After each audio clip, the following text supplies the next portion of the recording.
Okay, and we're recording. So, good morning, everybody. So, welcome to Bling for Embroidery Studio 3. My name is Terry Marchion. I'm one of Wilcom's authorized training centers in the Pacific Northwest, in Seattle to be precise. So, hi. If, like I said, if you have any questions throughout the seminar, I'm talking too fast, which tends to happen as I feel like I'm talking to myself. I've unmuted everybody. I like to have an open class. So if you have a microphone and you want to shout out a question, shout it out. I work best that way. If not, shoot me something in the chat or shoot me a question, and I will answer it as we go. Don't be afraid to tell me to slow my butt down, because like I said, I tend to talk really fast as I get going, because there's a lot of information to cover. And actually, with Bling, it's actually pretty easy. It's more technical stuff rather than a lot of information. But yeah, I tend to just blow through stuff. So if anybody needs any clarification or you have any questions whatsoever, feel free to stop me and ask the question. I'm very, very happy to answer any of your questions. So so as you can see, I'm assuming everybody can see my screen okay. Let me know if you can't. And I'm not hearing anybody. Do you guys all have microphones or not? Or you're on the telephone? No? Okay. Well, I'm hoping everybody can see my screen okay. So as you can tell, I don't have Bling up here right now. I don't have any of the toolbars up here. So that leads us to our first thing. If you don't see the toolbar, there's two ways that you can get the toolbar on your screen. If you have a blank piece of spot up top here where all the button bars reside, you can just right-click, which brings up the toolbars, and you can just click on Bling. Anything that has a check mark next to it is visible. Anything that doesn't have a check mark, obviously, you can't see yet. So just click Bling, and it pops up there. And you can have it, reconfigure it however you like. Now, if you like to have it resident on your screen the whole time, you just pop it up to just move it, just click and drag, left click and drag up to the top of the screen, and it adheres itself. But we're just going to keep it down here right now. Okay. Conversely, if the right clicking is not your forte, which it's easy, I love that. You could easily go to, let's see here, Windows, Toolbars, Bling, and there's where it is. See why I like the right click? It's just one click. So here's our Bling toolbar. And I'm just going to assume that nobody knows what we're looking at here. So I'm just going to go through this step by step, button by button. So this first icon we see right here is our palette editor. And I'm going to go through all these during the course of the seminar, so don't worry too much about what these do just yet. So here's our palette editor. This is where we add, remove, change the bling that we have in our palette. This is a manual bling, so we can manually digitize bling as we go along. This is a Bling Run, Bling Fill, kind of self-explanatory, Bling Lettering, which is really fun. This is automatic overlap removal, which I'll show you. This is no automatic overlap removal. If I could talk today, we'd be doing great. This is our highlight bling overlaps. These three work in tandem. Bling Edit, which also works with these guys, and show bling work area. So if you have a specific kind of machine, the show bling area will give you the actual working area of the type of machine that you're using. It's like a I forget, it's a CAMS machine or IO-line. I'm not sure. I don't necessarily do bling here, so I'm not exactly 100% certain on the two types of machines that there are for, or there might be more types of machines there are for doing rhinestones and bling like this. I'm familiar slightly with an IO-line machine, but I understand there's some CAMS machines that will that have this work area is really important. But I mean, if you like it, it's there. If it depends on the type of machine you have. If you right-click on it, it brings up the type of machines you may have. So let's just show you. As you can tell, the work area changes, and that doesn't show up. This is just a visual representation of the the work area that you have. I'll just zoom out just a little bit so you can see it better. So I personally, right now, for the sake of this, it's distracting, so I'm going to get rid of that. So let's start with setting up a palette. So if you just left-click once on the palette editor, it brings up your palette. Then you can see I have some bling already set up in here. Oval, diamond, blue, an orange, and a red. So you can have, I think the default is this one red one. And realistically, you can set up as many different blings as you have in your little, you're going to use in your shop, whatever color, whatever. And color is pretty much arbitrary because you can change this to whatever color you wish. You can make this a pretty light blue, but realistically, it is you can add whatever you want in your little thing there. So there's a question here. You're not getting any sound, are you, Sandy? Hold on, let me see. Is it me? Is nobody able to hear me? Everybody's okay. All right. Okay, just want to make sure.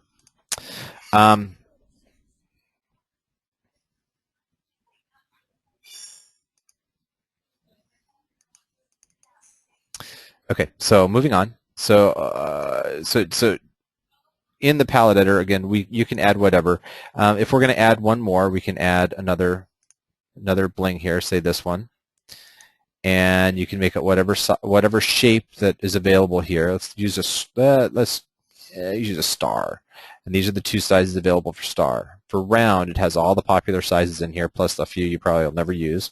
Apparently, the popular sizes are the 6, the 10, and the 16. You got me on that one. That's just what I've understood in the round ones. As you can see, we've got a couple different sizes in here, so I'm just going to keep these that we have for the sake of argument. So okay, if you notice here, see on the diamond and the oval, we've got two different sizes because they're not circular. So you have these. This is 15 millimeters tall by 10 millimeters wide. That's a pretty big sucker, isn't it? And an oval 4 and 6. There we got 3 different sizes of our round ones too. So that all makes a difference down here when we start talking about what type of production we're going to use. So placement is if you're going to put this on in your it's going to be placed onto a transfer tape or a transfer sheet and then heat pressed down, and that is that's all dependent on the type of machine you're using, if it's I-line or what type of thing it is. So then other than placement, you have your cutting, which is actually going to cut a template from this kind of foamy type material. Then that's either flood or manually filled, and then that's placed onto a transfer sheet. So there's those two different types of units that that you can use. Now with the cutting, your cutting allowance is actually the distance away from the actual piece of bling, because you want it just slightly larger than the bling, so that when you're either flood filling or manually placing, it just kind of falls right in place the way it should be. And so the default is 0.08 millimeters, which, as far as I know, works just great. You can make it a little bit wider if you like that, so you're not, maybe that might be a little tight. That's a personal preference at that point. Overcut is the amount of say when it's cutting around here, the overcut is how much little bit extra it cuts to make sure it cuts that clean, so you don't have any little hanging pieces of foam just sitting there you have to then weed out. That could be very tedious if it doesn't give you a really nice cut. So the overcut, which we have 0%, but you can make that you can make that oh gosh, like 1%. And that gives you that should give you a nice little cut to get rid of all that pieces. Now overlap tolerance is the distance between these cuts in the foam. So at a 0.3 millimeters, that's giving you 0.3, 0.3 of a millimeter distance between your bling. Sounds awfully short, awfully small. So let's change that to 0.5. Just give ourselves half a millimeter distance between our bling. And what that'll do, if it's too short and you have to weed anything out, you might end up snapping that little spot right there, and that's never going to work. So so giving yourself a little bit more room. Now, half a millimeter doesn't sound like a lot, but it might be. That's actually a lot of distance, especially for, I think the foam is a little sturdier than I might be giving it credit for. So that's our palette. That's very kind of straightforward. A little rambling on my part, but pretty straightforward as far as that goes. Any questions on the palette at all? Nope.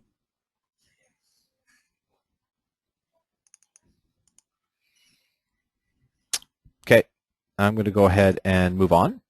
So let's go ahead OK on that. So now we have our Bling Manual.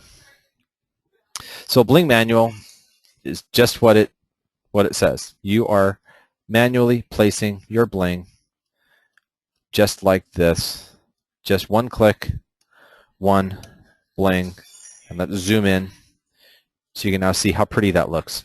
So pretty kind of basic, real, no biggie there. Bling Run, however, is the cool part where you're digitizing an actual line, and you hit enter, and it puts the bling along the line based on what we've set up in our palette.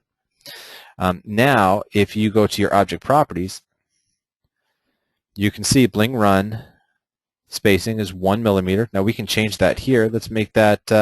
Let's bring that down to our overlap tolerance of 0.5, spacing of 0.5. But silly Terry, you have to select that first to make it adjust. So, oh, look at that. We've expanded to fit. So we've got our bling spacing of 0.5, our first bling. See how it changed that. Isn't that kind of funny? We can compact that so it puts as many blings as it can on the line. But if you notice, it's missing that end. That's why we use expand to fit. So each end of it's all covered and expands our spacing to fit the area that we've digitized. Now, orientation is not going to matter for a circular one because it's either going to follow the curve or it's going to be everyone is going to be it's going to be vertical on this line.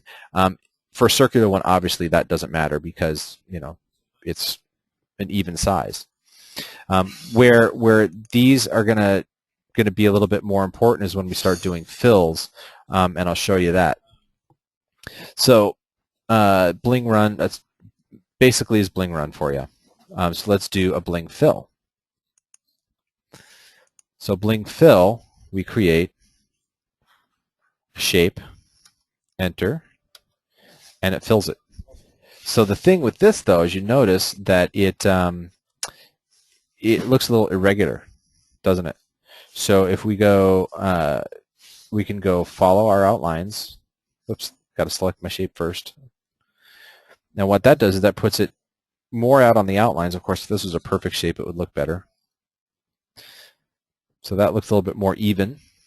I'll turn off my outlines so we can see a little bit better. But you notice it doesn't give us rows. It kind of expands all this out. So what we can do then is we can maybe shift our things a little bit. So that changes the look a little bit. We can do a multi-line. So let's say we want 2 lines. So our first line is going to be this blue one. Let's have our second line be, let's have the second line be our darker blue one. So you notice you start creating your different patterns. Whoops. So what we can also do is we can add a border to this. So if we click on the border, and we can change that to, say, our orange one, and that creates a nice little border. So you can really start tricksing out your bling shapes. Excuse me. So it's kind of plain though, don't you think? A little plain. So, but we can change our line spacing. Let's see what that does. That makes it a little bit prettier. We can, we're going to get to another fill here in a second. Let's see, what else can we do here? Oh, one thing I forgot to tell you about our Bling Run. Forgive me, I got ahead of myself. Say, for instance, we're doing a Bling Run, and we're going to use, this is going to be our diamond. If we choose to compact that, that makes things more even along the baseline, along our digitized line, and that's where we'd also use this other orientation so that everything looks more even and it just has a nicer aesthetic to it. If we do our exact spacing, again, see how it kind of leaves that. Expand to fit kind of makes it a little bit better. In certain cases, you'll want to use either expand to fit or the compact. It just depends on the shape you're doing. In this case, I think the expand to fit looks better. And keep in mind that this spacing here needs to stay within our overlap tolerance. Otherwise, it will make it disappear. Same thing goes for these up here. The overlap tolerance is taken into consideration when it's placing these blings. Now, if we highlight bling overlaps, there aren't any in either of these, so that's good.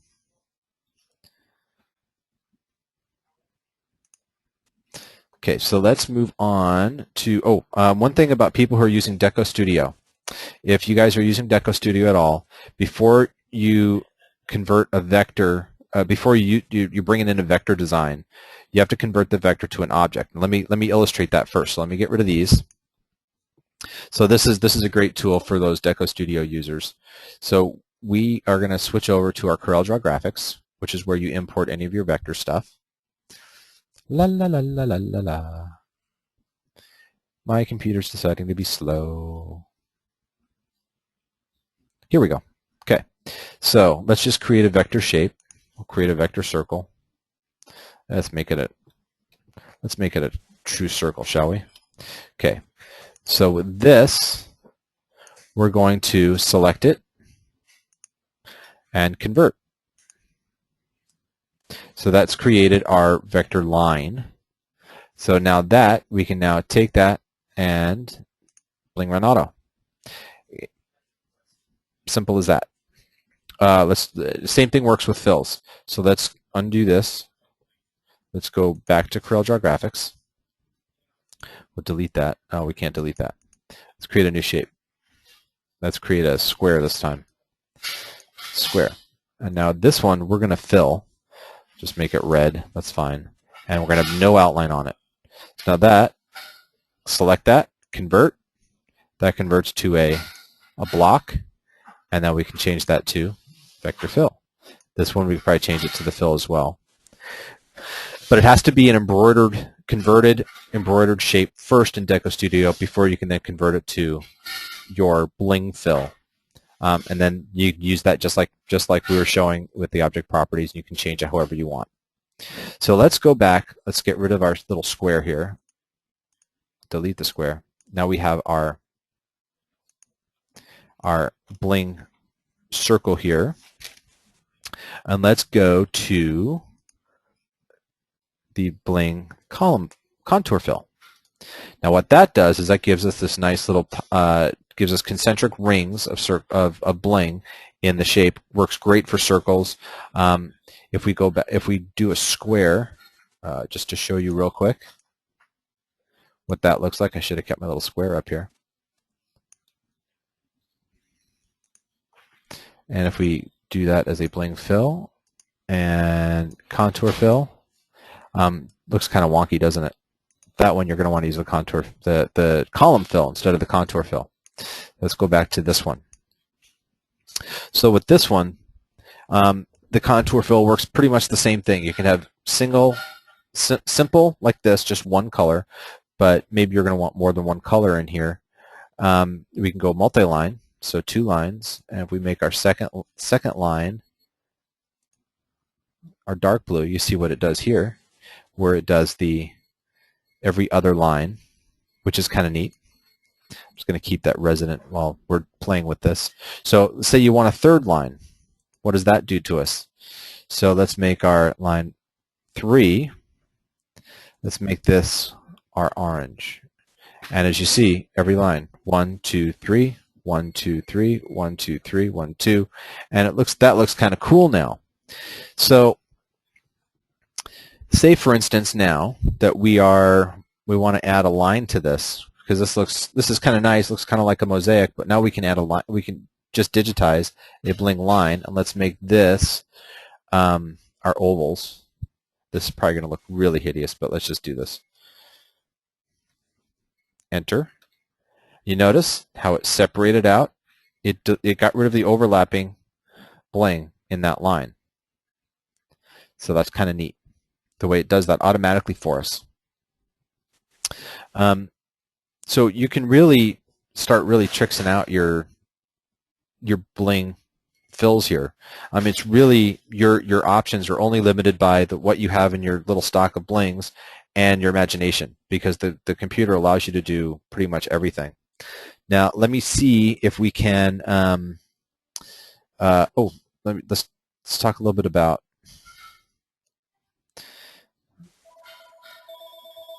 our Bling Fill, and there is a stitch angle here, which let's change this angle to 5 degrees. That's not going to do anything. When we're dealing with, let me show you something in the Bling column fill. Let's go to multi-line. Let's go 3 lines. Oops. And line 2 is going to, whoops, come on. Line 2 is going to be this, and line 3 is going to be this one. Now watch what happens when I change the angle to like 5 degrees. It didn't do it. There's another thing you can do. It's the fill angle. I'm sorry, not the bling angle. Oops, getting a little mouse crazy. You can change the way that the angle that these fit in the fill very easily just by changing these lines, just like you would in a complex fill. And I mean, really, it's up to you. Whatever angle you want. Say you want this to go at a 45-degree angle. 45-degree angle. 45 degrees right there, and that looks pretty cool in the bling. Again, you've got the tool. Now with the Bling Fill here, there is a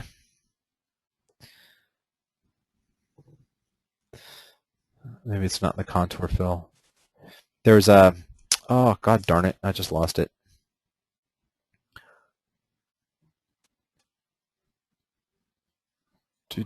There's a row angle and column angle in here. You see I've got my cheat sheet out in front of me. Blah, blah, blah, blah. I'll find that in just a second. And Bling column fill, angle, shift. Oh, I will find it, so you just hold tight.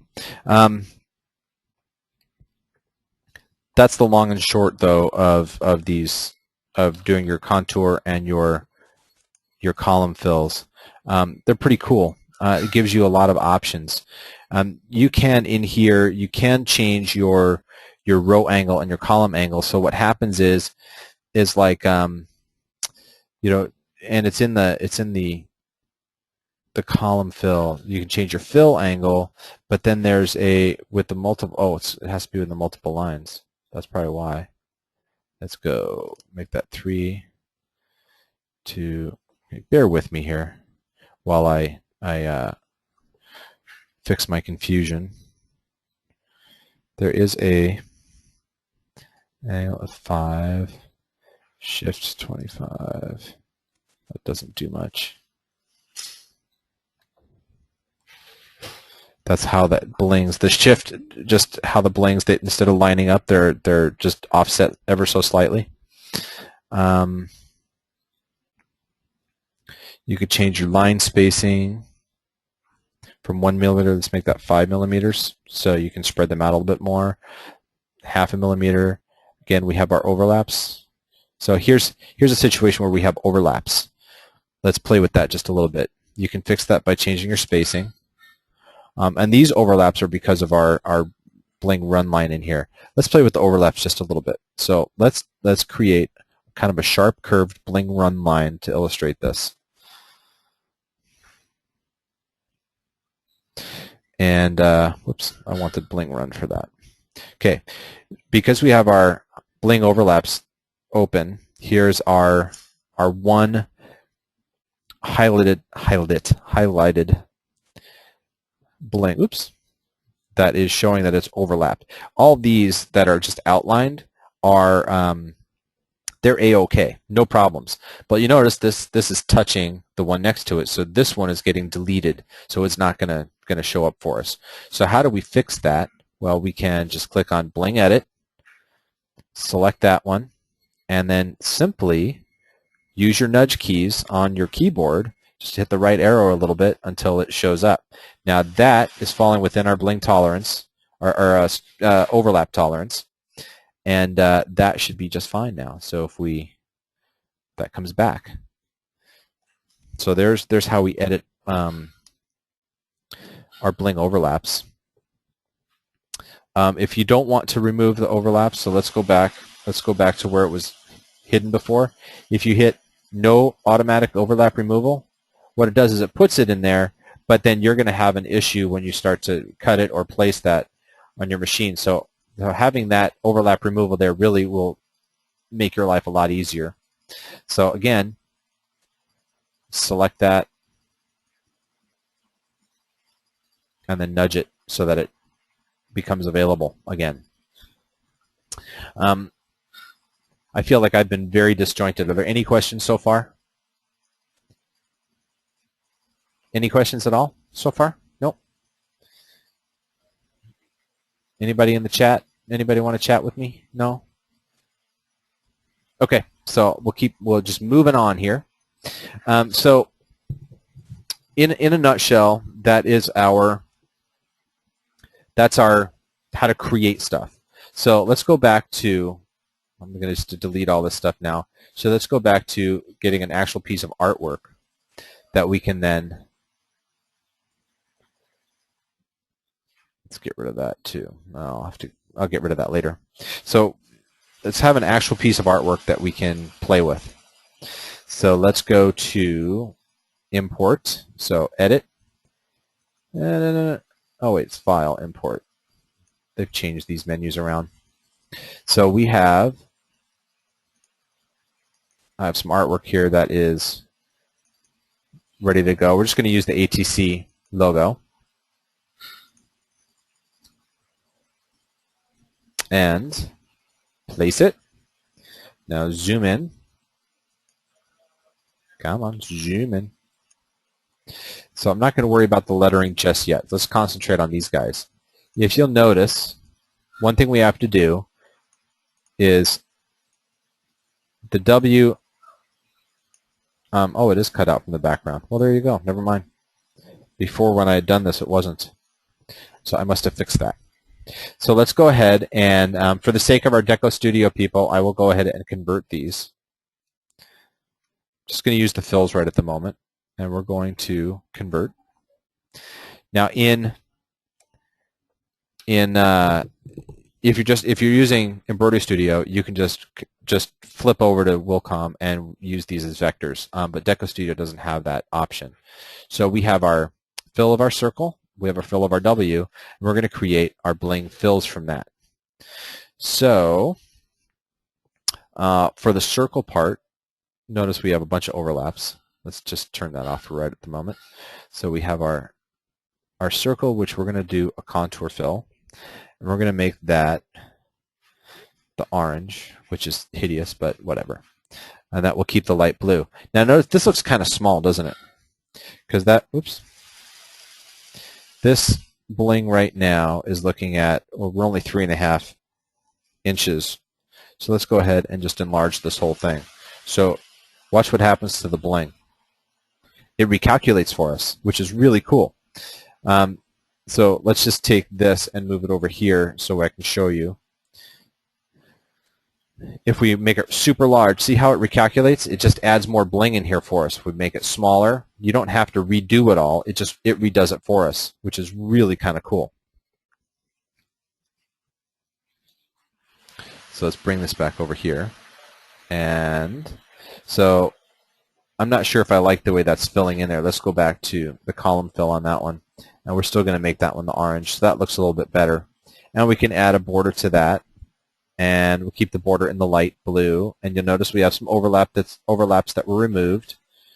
So maybe if we just enlarge that slightly, and we'll zoom in, and I'm going to turn off the drawing for just a second so we can see our overlap removal. Oh, that's actually looking okay then. It overlapped where the border was following our W, but that's okay with that. So that's kind of neat. So let's change this fill angle just slightly. Let's make that a 10% angle. And that looks pretty cool. This looks kind of like it needs one right here, doesn't it?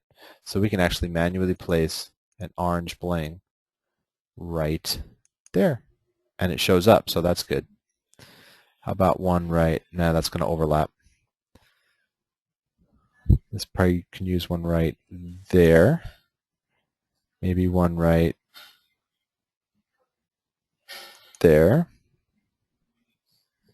Maybe one right there. That's where the Bling Manual comes in, because you can just place it, each one where you'd like. Hit enter. That looks pretty cool.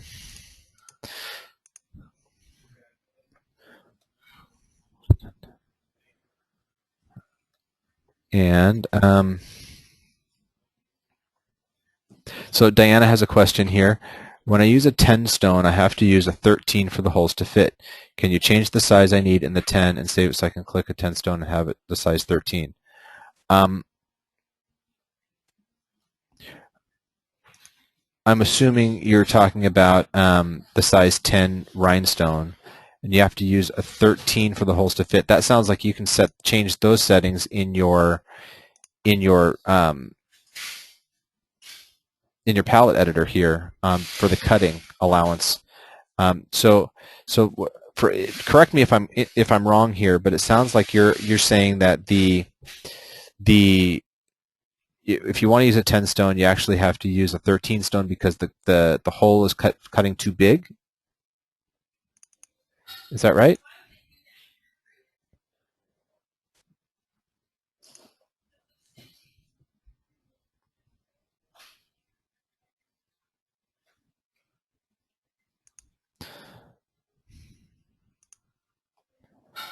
So the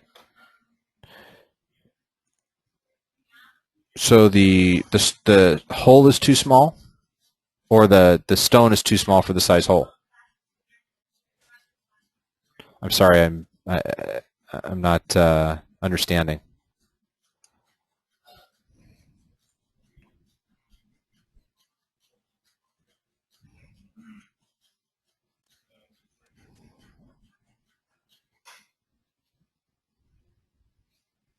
I still think that you can fix anything just by changing your cutting allowance and basically, so you can make the your cutting allowance larger than if the hole is too small for the stone that you're using. Just change your allowance so there's a little bit more room in there.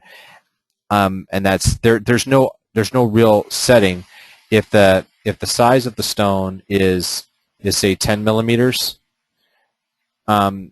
You can either adjust it you can change the size of the stone here in your palette editor slightly. Instead of 10 millimeters, make that 13 millimeters, and that will give you a larger hole. Or conversely, you can just change your allowance to be larger if it's happening for more than just that one size stone. I hope that answers your question. If it doesn't, shoot an email to support@wilcomamerica.com for me, and then I will make sure I get a more cogent answer for you. I'll just confer with some of my associates that do use rhinestones in their shop and what they do to overcome issues such as that. Sorry, I can't be more definite on an answer for you right now, though. So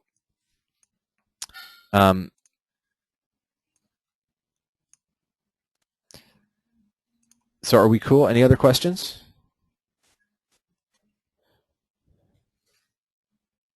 And actually, Diana, I am going to do a little more research on that anyway, just to make sure. I want to make sure I get the answer right for you. So I've got your email address here. I'll just shoot you an email with the answer.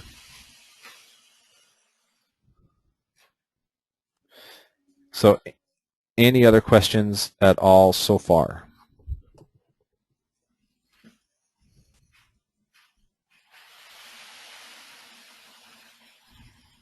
No? Okay, so moving on. Let's go with our Bling lettering. Now we can, the version 3 comes with 3 fonts that you can use. And if we go to our lettering, you'll notice in your lettering, especially with E3, now we have these little symbols here. This means it's a keyboard lettering. At the bottom of the list, in between lettering, keyboard lettering, and true type lettering, you'll have these rhinestones here that show Bling Block, Bling Hollow, and Bling Script. Now these, just like keyboard lettering, sometimes they look great, sometimes they look really bad. However, there are some really cool things you can do with it. Let's start with Bling Block. And let's just type in capital letters, Wilcom, and let's make this kind of big. Let's make this an inch. And let's just see what this looks like. Create text. And, oh, that's blah, blah, blah. That needs to be a little bit different. Bling Run. Let's change that to our dark blue one. There you go. That looks a little bit better. Let's change our spacing to 1.0. And since it's circular, we're fine. Okay, so that looks a little bit better. The beauty of the lettering is that it's pre-done for you, and all you have to do is make a couple of adjustments, just like keyboard lettering. But let's say you want to use a really funky script, such as, well, if we change this, let's just change this real quick and make this the Bling script. And of course, that's got to be larger to be at all. And that's got to be upper and lower case.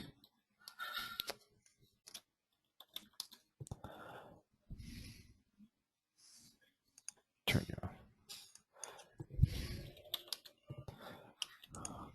There, that looks a little bit better. That's got to be bigger, though, in order for that to show up. So that's nice, but that's a real wild-looking script, isn't it? So what if we have, let's delete those. What if we did Wilcom, but we do it in a script 2, which is like a brush script. So first let's ungenerate those stitches. So there's a couple things we can do. We can either do it as a Bling outline, or if we still want to do it as a Bling Run because we like these letter shapes, same thing. Just digitize your Bling Run as you would right down the center. Oh, that was poor, wasn't it? I'll just do the W for now. And whoops, we want it to be that one. Let's make it the orange one. And let's change that to 1.0 spacing. And that looks pretty good. So again, it's just a Bling Run at that point. And that's pretty nice. So you can hand digitize any of that lettering as Bling. Conversely, let's get rid of this. Let's keep that there for a second. If we go to Corel Draw and we take that same brush script and we put it on here as, let's make it a little bit larger, but we just keep it as keyboard lettering. So that's brush script. I'm glad oops, come on, mouse. All of a sudden my computer's, one moment, experiencing technical difficulties. Please stand by. There we go. Now it wants to come back. Let's just do, let's do this one. Okay, so here's a kind of a nice little font. Haha, let's see what this one does with it, huh? So now we're going to, for this, first we're going to do is we're going to convert it to curves because we don't want it to be keyboard lettering. We want it just to be shapes. Bring it back to Wilcom Decoration and show my drawing. And we're going to make this a Bling Run. change that to 1.0. That's a quick way to make it. Now let's just turn our outlines off. And that's a quick way to make really cool lettering from a drawing. It's just like any other shape at that point. Let's see what this looks like if we did it as a fill. I like the Bling Run better. But that's the long and short of that. That lets you do it's just like any other shape at that point. But it allows you to do lettering really quick, very easy. And usually you're not going to have more than, especially with Bling, you're not going to have more than a word or two anyway.